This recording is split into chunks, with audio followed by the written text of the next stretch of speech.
Hey guys, so today I'm going to be reviewing episodes 3 and 4 of the show WandaVision. The reason I didn't do episode 3 on its own was because it was kind of like the last two episodes where it's like shenanigans ensue, things happen, and then like the weirdness is sprinkled throughout. So it was kind of like the same thing as the first two episodes, so I didn't want to like just repeat what I liked about it all over again. So I decided to wait, maybe something will happen in episode 4. And I'm really, really glad that I waited because here's a non-spoiler review before I start. Both episodes are kind of really interconnected, and basically episode 4, I don't want to spoil it. So I'm going to play the intro, and then after the intro, I'm going to totally go into spoilers. So please watch episodes 3 and 4 of WandaVision to check out, or if you don't care about spoilers, check out my review. Is anyone there? Hey.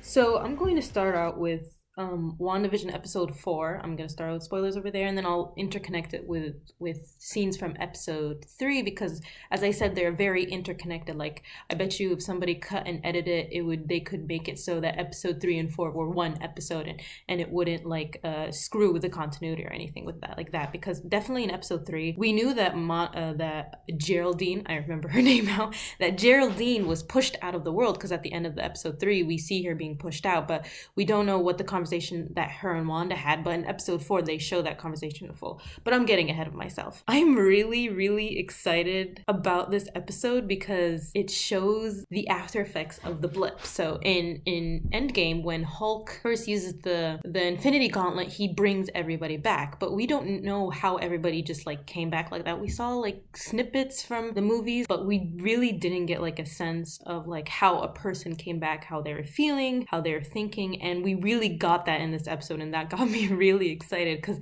I was very confused at first, but then I saw that this person was coming back into existence and it looks like she was being undusted, and so I was really excited. I was like, wow, we're getting something like this. This is like what I've wanted to see since the blip happened. We see the person coming back, we don't know who it is yet, and she's like, there's like lines being said about her being with her mother and then her talking with somebody else, and it's clearly, this is, as we learn later, this is the little girl that Captain Marvel met in the movie Captain Marvel. Her name is Monica Rambeau, and she's the daughter of Maria Rambeau, I believe. She's the friend of Captain Marvel in the Captain Marvel movie. Maria Rambeau decided to make an organization kind of like S.H.I.E.L.D., and she called it Sword and Shield, if you get it. It kind of reminds me of the One Piece organization Aegis Zero, which is like the shield of the celestial dragons, and the sword organization that's run by Kobe and X-Drake and all that stuff. Just like a One Piece aside, because I love that series. The shield failed, so now you gotta jab with the sword.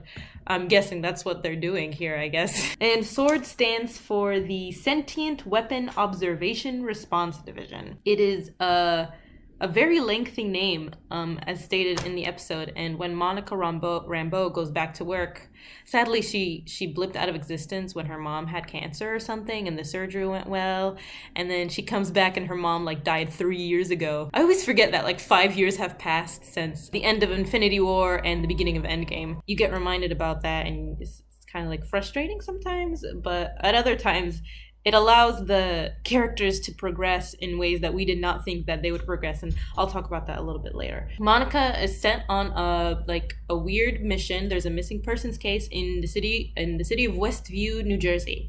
The FBI is requesting one of S.W.O.R.D's technology, and Monica is sent to go on this mission. The director thinks that it'll be an easy mission for her since she just came back from being blipped 3 weeks. He says, and I guess she's very work oriented. She just lost her mother. She just figured out she lost her mother. So give her an easy mission. Let her break into coming back to work, basically. So she goes to Westview, New Jersey, and she meets James E. Woo, or Jimmy Woo, from Ant-Man and the Wasp. He's the FBI agent that puts Scott Lang, who is the Ant-Man, under house arrest after the events of Civil War. So this is where you start to see the marvelness of WandaVision. It's not just a sitcom series, it's also part of the Marvel Cinematic Universe. We get events like the blimp, we get characters from different series. We got Monica Rambeau from Captain Marvel, we got Jimmy Woo from the Ant-Man series, and he even does a little magic trick as to say that he learned his close of magic from Scott Lang finally. Monica gets out her drone that she got from Sword, and she starts to put it into the field, the kind of like dome like shape that is surrounding the city of Westview. They even ask like a couple of cops, local cops, like about the missing persons cases, and the cops are like, we don't know who you're talking about, there's no record of them, and we don't know where Westview is. It doesn't exist. So, but even though they say Westview doesn't exist, like there's a billboard right behind them that says, "Welcome to Westview, population 3,000 people." It's really strange that locals don't know what's going on. It's really strange that relatives of the people living in Westview don't even know that their relatives exist anymore. And so that's why the FBI came down, and that's why Sword came down to come and investigate what's going on with the city. They threw the drone into the force field, and then that's the drone that we see in episode 1, maybe?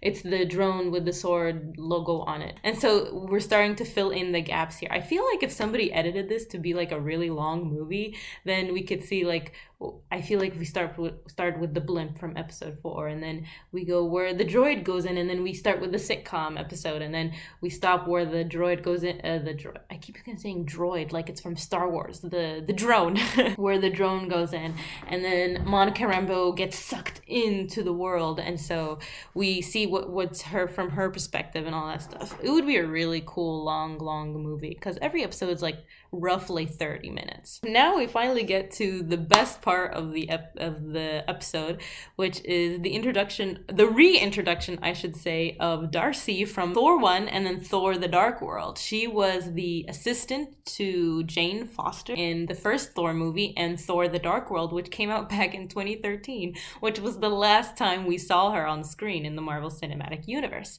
Well, like I said, it's been 5 years, and it turns out she's changed her major from political science to astrophysics, obviously taking up the mantle that Jane Foster did in the Marvel Cinematic Universe, making it like, oh, magic and science, they're the same thing, they're just different terms for, or whatever, you know. She's been reintroduced, and she's one of my favorite characters from the Thor franchise. I was really sad that she wasn't in Thor Ragnarok, but it doesn't really make sense to put a human in alien space mumbo jumbo drama competition arena craziness. So yeah, it makes more sense that she's here with a degree in astrophysics, helping out the Sword team. And she's picking up on a lot of things, like whenever she asks the other scientists in the truck what their specialties are, they're all from random specialties, like one's bioengineering, one's artificial intelligence. So she's like, oh, they definitely don't know what's going on. That's why they got like everybody from every science field, because she's dealt with people like this before, you know, like the government taking all their stuff back in Thor 1. And it's really interesting to see that she's gotten a lot more perceptive and a lot smarter in the past 5 years because she has a degree in astrophysics. I still can't believe that she has. When I first heard that, I was like, wait, wasn't she getting a political science degree? And then I realized this is what I'm talking about when I realized it was like 5 years have passed.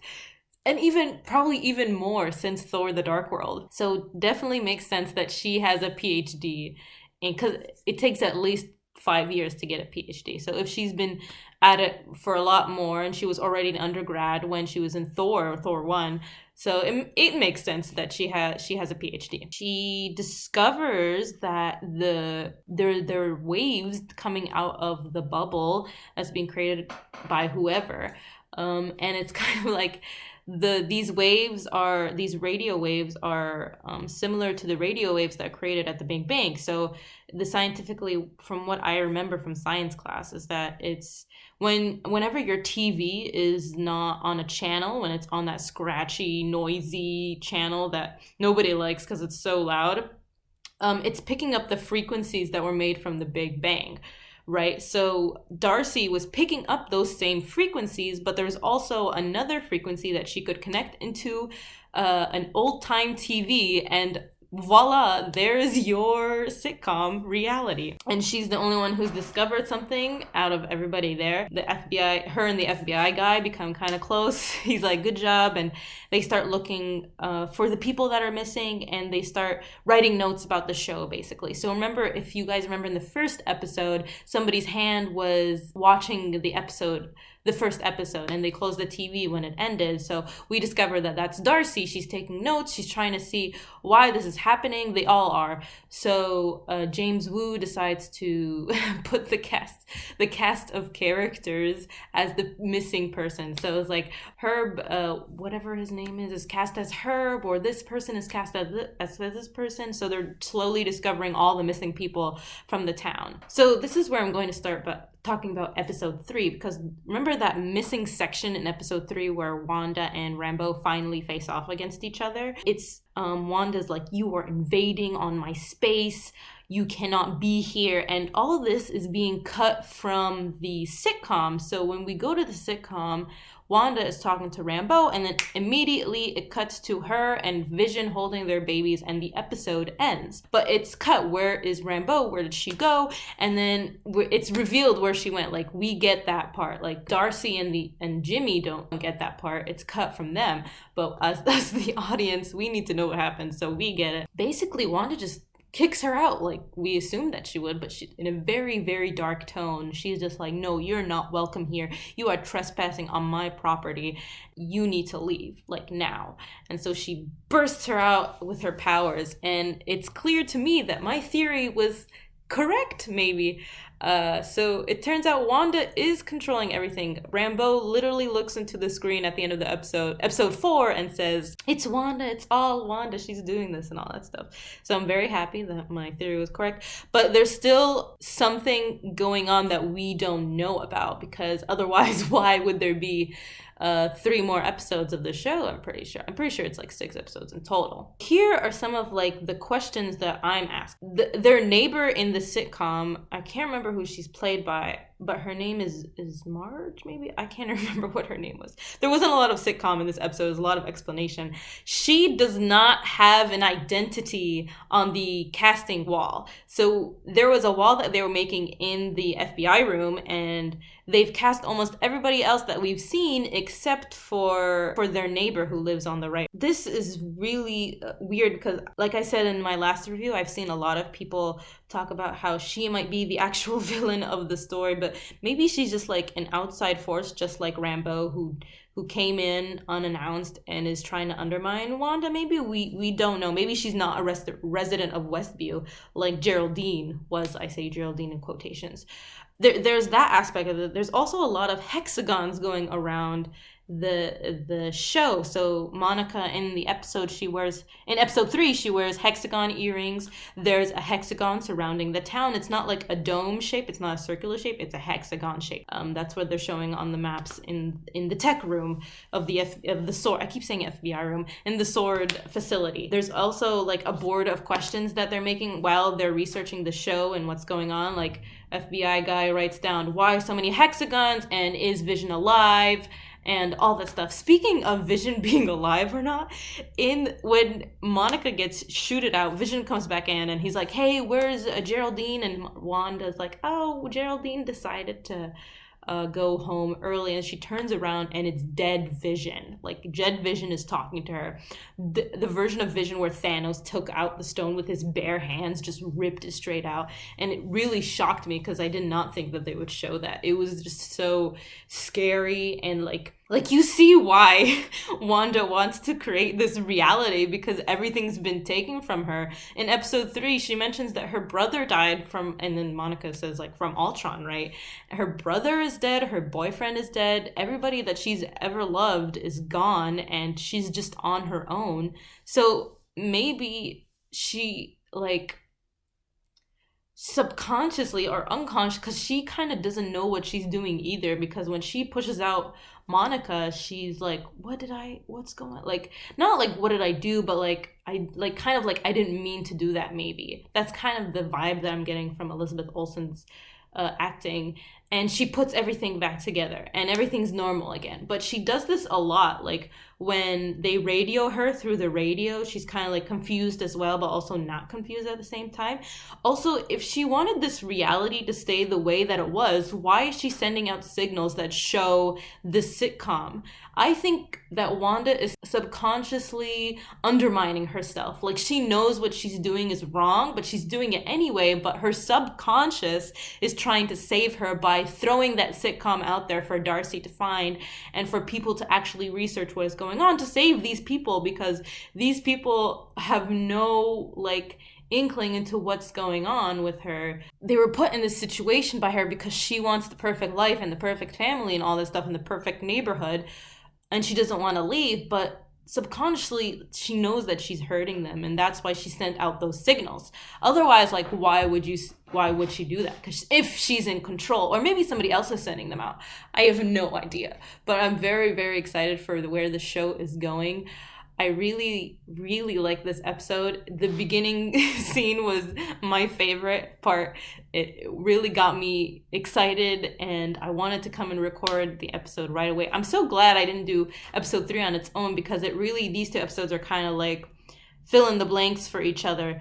Also, it's kind of rewarding to see all the sitcom episodes that we've been going through, like 3 episodes of sitcoms, so that they can just show the sitcoms in episode 4, and we already know, like, the plot of the sitcom, so we don't really need to pay attention. We just need to pay attention to what Darcy and Jimmy Woo and Monica Rambeau are doing around the town of Westview. So all in all, I really like this episode. Reality is breaking. This is definitely House of M vibes. Wanda is changing everything, but maybe it's changed for the good, or maybe it's changed for the bad. We don't know. Maybe she's subconsciously trying to get herself out of the situation. Maybe she's not. We don't know. I'm just really excited to see what they do in the last 3 episodes. I can't wait. And hopefully I will get a review out for every episode, if the episode is not like sitcom-y like last episode was. So this is my definitive review for episodes 3 and 4, and I will rate this a One Piece level of weirdness. Not so much JoJo's crazy, but definitely up there with the crazy, but definitely more world building than there was in the last 3 episodes. Thank you so much for watching. Like, share, and subscribe, and I hope you have a wonderful day.